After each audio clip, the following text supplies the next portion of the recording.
Hello, friends. This is Dave Hurwitz, executive editor at ClassicsToday.com, here in my comfy armchair in the Overflow Room Annex, where we're talking about books. Lots and lots of books on music. And to begin with, well, here's a wonderful, wonderful little treatise. Mendelssohn, the Hebrides and Other Overtures. This is a Cambridge Music Handbook by R. Larry Todd. And it's actually, these little books are marvelous.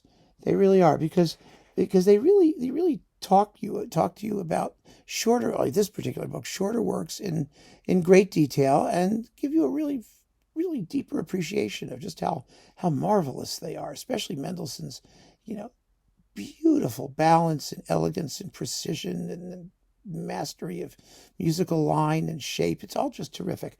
And in this particular essay, we've got The Hebrides, A Midsummer Night's Dream, Calm Sea, and Prosperous Voyage. I think it's 3 overtures, right? Yeah, just those 3.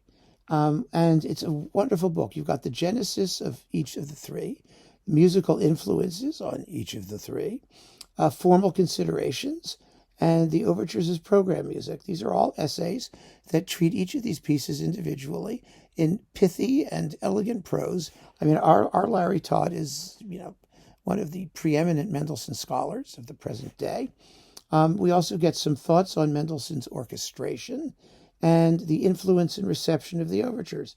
So that's the whole thing. And he gets it all done in about 100 pages, 104 pages to be exact. And Mendelssohn's, it's a wonderful last line here. Yes, let's see. Shakespeare, Goethe, and a multitude of Scottish impressions served to inspire his most romantic muse. Here, literary, visual, and purely musical images freely commingled, forming in Mendelssohn's imagination an expressive, characteristic language for which, as he would have argued, words indeed remain inadequate. Yeah, for sure. These handbooks are really fine ways to get to know particular pieces of music if you want to get the backstory and some analysis that's not going to make you crazy. And it's really very helpful. So, R. Larry Todd, good job for Mendelssohn. Then we've got, Brahms, Musiker and ihre Werke. Brahms, music and his oeuvre. Musician and his works. And this is auf Deutsch, and it's really old. And I got it because I was curious about Brahms scholarship, that was of an earlier date. You get this, it has one of these onion skin things here, and the onion skin covers a lovely portrait of Brahms. Look at that, isn't that charming? Let's see if they have a date of publication here. Alle Rechte in besondere das der Übersetzung in fremde Sprachen vorbehalten. Okay, all rights to translation in foreign languages are reserved, as if there were a risk of that. And let's see, so we got, what this basically does is you've got Erläuterungen, which is the analysis clarification, Erläuterung, right? It's discussion of Brahms, first of all, and then you've got different professors, Professor J. Knorr, Dr. H. Riemann, well, he was well known, right? Professor J. Sittard.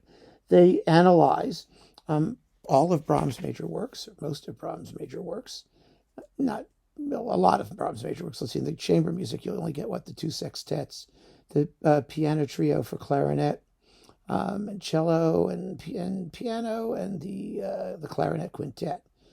That's what you get. But you get all of his orchestral music and his concertos and things like that. So it's all in here. It's all in German. It's typically German. As you can see, each paragraph goes on for pages at a time with all the verbs at the end. It probably consists of 1 or 2 sentences. Oh, my God. Yeah, okay. It's German academic writing at its most popular. And I wondered, but you've got lots of musical examples. Actually, the musical analyses are rather easy to follow if you can read music a little bit.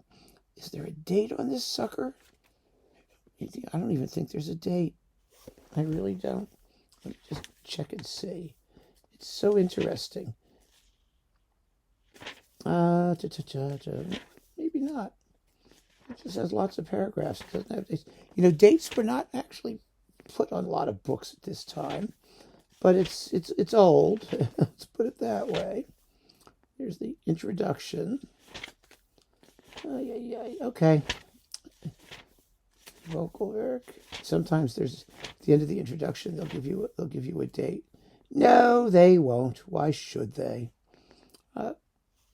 Still, handy little book of Germans talking about German stuff, and it's really old and crusty. So that's that. What's this one? Oh, this one is interesting. Music in the Third Reich by Erich Levy. This is a famous book of German history. Nothing to compare with this admirably cool-headed and lucid analysis of all aspects of the subject. Let those who treat the current evil of political correctness as a joke read this book and ponder its lessons. Michael Kennedy. Oh, yeah. Charles Osborne of the BBC Music Magazine. An invaluable reference book and a wonderful piece of scholarship. A cool and thorough account of an hysterical and terrifying witch hunt. Actually, it is a marvelous book. An absolutely wonderful book. If you're interested in this period, the period of Third Reich and what happened to composers, then it's really, really, really good. And it has like some business of, well, let's see what's in here. Hindemith's issues that I talked about. Yes, here they are. At great length, Hindemith, the Nazis, and other things. This was first published, reprinted in 1996. It was printed originally in 1994. It's really, really good. The contents are a conservative musical reaction in the Weimar Republic, 1919 to 33, music and state control, anti-Semitism, Entartete Musik, the war against modernism, technology serves music, radio, and recording during the Third Reich, responding to the market, music publishing in the Third Reich, conformity or challenge, the opera house in the Third Reich, continuity or change, the symphony orchestra and its repertoire during the Third Reich. I mean, this is just really good stuff. And Levy does it so concisely and intelligently. I mean, the actual text is about, 240 pages here? 250 pages? Something like that, 240 some odd pages. And it's a major, major topic with, just enormous amounts of information that he digests and presents in the most lucid possible way. It's beautifully done. Absolutely beautifully done. So, Music in the Third Reich by Erich Levy, well worth looking into. And that, my friends, does it. I think we've got some interesting stuff there. Keep on listening and keep on reading. Take care.